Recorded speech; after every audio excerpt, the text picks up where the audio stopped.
ಓಂ ಶ್ರೀ ಗುರುಭ್ಯೋ ನಮಃ. ಫ್ರೆಂಡ್ಸ್, ಎಲ್ಲರಿಗೂ ನಮಸ್ಕಾರ. ಪ್ರೀತಿಯ ಮೇಷರಾಶಿಯ ಆತ್ಮೀಯ ಬಂಧುಗಳೇ, ನಿಮ್ಮ ಜೀವನದಲ್ಲಿ ಇತ್ತೀಚೆಗೆ ಏನೋ ಅಸಾಮಾನ್ಯವಾದ ಬದಲಾವಣೆಗಳು ಆಗ್ತಾ ಇದೆಯಾ? ಆ ಥರ ಅನ್ನಿಸುವ ಭಾವನೆ ನಿಮಗೆ ಬರ್ತಾ ಇದೆಯಾ?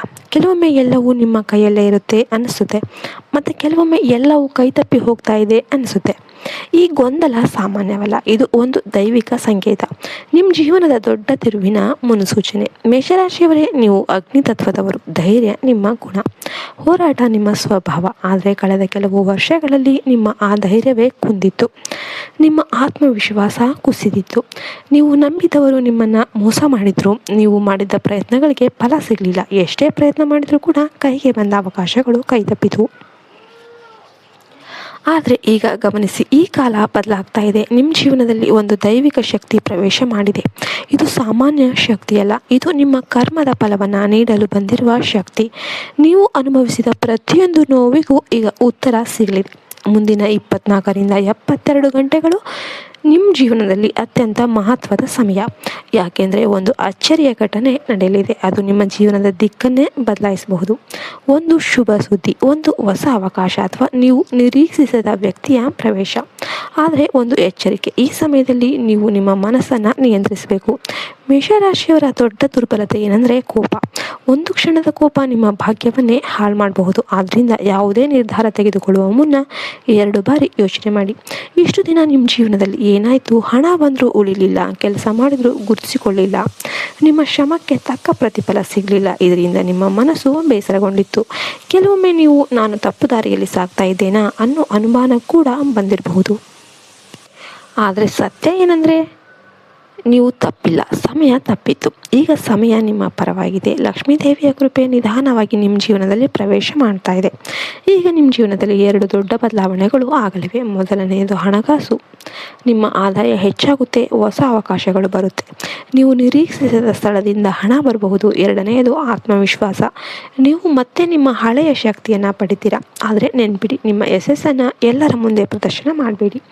ನಿಮ್ಮ ಯೋಜನೆಗಳನ್ನು ರಹಸ್ಯವಾಗಿಡಿ. ಯಾಕೆಂದರೆ ನಿಮ್ಮ ಸುತ್ತಲೂ ಇದ್ದ ಎಲ್ಲರೂ ನಿಮ್ಮವರೇ ಅಲ್ಲ.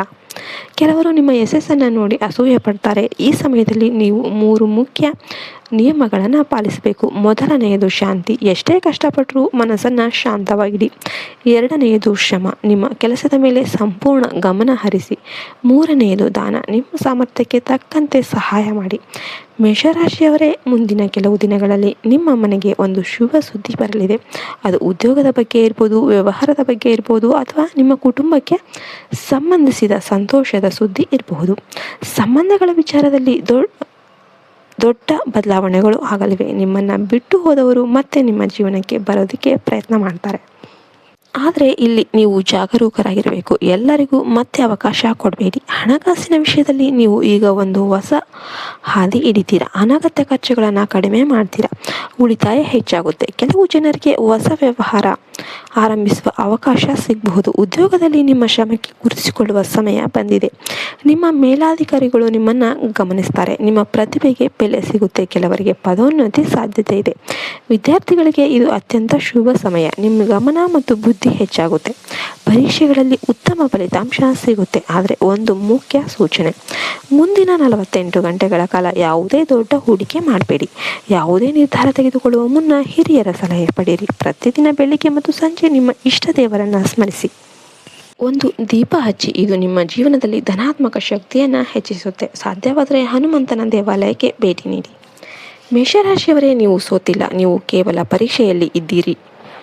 ಈಗ ಆ ಪರೀಕ್ಷೆ ಮುಗಿತಾ ಇದೆ. ನಿಮ್ಮ ಯಶಸ್ಸಿನ ಸಮಯ ಆರಂಭವಾಗಿದೆ. ಇಂದಿನಿಂದಲೇ ನಿಮ್ಮ ಜೀವನದಲ್ಲಿ ಹೊಸ ಅಧ್ಯಾಯ ಆರಂಭ ಆಗುತ್ತೆ. ಧೈರ್ಯವಾಗಿ ಮುಂದೆ ಸಾಗ್ರಿ. ದೈವ ನಿಮ್ಮ ಜೊತೆ ಇದೆ. ಈ ವಿಡಿಯೋ ನಿಮಗೆ ಇಷ್ಟ ಆಯಿತು ಅಂದರೆ ಲೈಕ್ ಮಾಡಿ, ನಿಮ್ಮ ಸ್ನೇಹಿತರ ಜೊತೆ ಶೇರ್ ಮಾಡಿ, ಮತ್ತು ಕಮೆಂಟಲ್ಲಿ ಓಂ ನಮಃ ಸೂರ್ಯಾಯ, ಓಂ ನಮಃ ಶಿವಾಯ ಅಂತ ಕಮೆಂಟ್ ಮಾಡಿ.